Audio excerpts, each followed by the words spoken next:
Hey guys, welcome to my channel. I'm KimGarza and today I'm going to talk about this camera that is the Praktica Super TL 1000.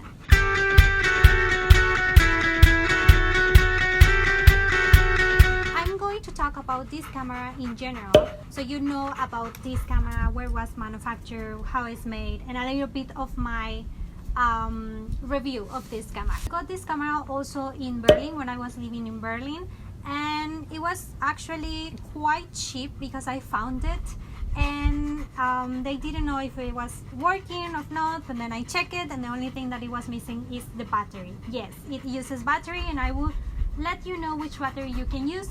And also for the ones that were asking which battery to use for the Canon FTV-QL, is the same one that this one. So this camera is German and was manufactured between 1971 and 1986. So it's not that old, but it's really good. Actually, you can notice that it's not that old, and also the style of the SLR is pretty common to find this style. So Praktica was a brand manufactured by Pentagon and was built in Dresden. So let's talk about the basics. It's an SLR, which means single lens reflex. It's a 35mm format, which means that uses 35mm films, which are easier to find. And this one includes a light meter, which actually you can use the camera without the light meter. So if you don't have the battery, it's okay. You can still use the camera and use an external light meter. But actually this camera has a light meter. So careful when you buy cameras with light meter and then you see that the needle moves and then you think that the light meter works, but you need to see if it is calibrated. So I'm going to make a specific video to tell you how to know if your light meter is calibrated or not. So when you see in the viewfinder, you will see a needle in the right side of the viewer, and you will see a plus circle and a minus. So of course, if you don't have the battery, it's not going to move. You need to have the battery. So now you were asking me about which battery to use about this camera, and also really common questions for the Canon FTV-QL that I also have. So I had the same situation that the original battery, I couldn't find it. So I use now this one.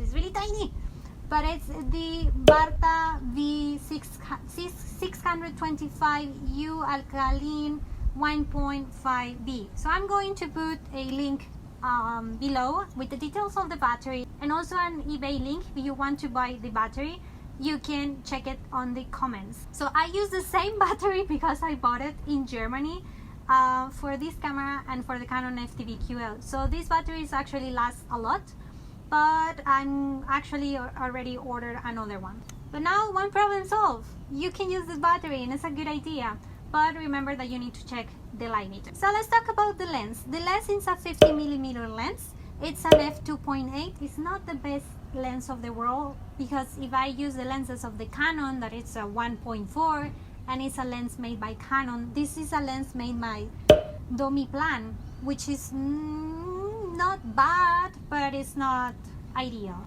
And here you have a maximum speed 1 divided by 1000, which is pretty good. So one of the things that I like the most about this camera is that it's super light, super light. And when I travel, I carry a lot of cameras, and when they're really heavy, like the Canon FTV-QL is incredible heavy, and this one is not. So I always carry my digital camera, I carry my instant camera for memories, I carry at least 1 or 2 or maybe 3 analog cameras. So I want like the 35mm format and 120mm. So yeah, my backpack is super heavy. Like I don't carry clothes, I just carry a bunch of cameras. But yeah, when you have like 10 kilos in your back about which cameras, you really appreciate that one of those is not that heavy. This is about the camera. So if you want to see how to use this camera, then I invite you to see the next video that I'm going to upload, in which I'm explain how to put the film and how to use the camera. So that's it for this video. I hope you like it. If you have any questions or any requests, please comment below. Please share if you have also photographer friends that you think this video will be helpful and they will like it also to watch this video. I'm really happy to see that the analog community is alive. So please comment your experiences with analog photography. Comment about the view, that if it is too distracting for the videos, or it's okay to have a dog around here. So thank you very much for watching, and don't forget to subscribe and turn on the notifications so you know when I upload a new video. And I hope you have a wonderful day, and I hope you enjoy this video as much as I enjoy making it. Thank you. Bye. Say bye.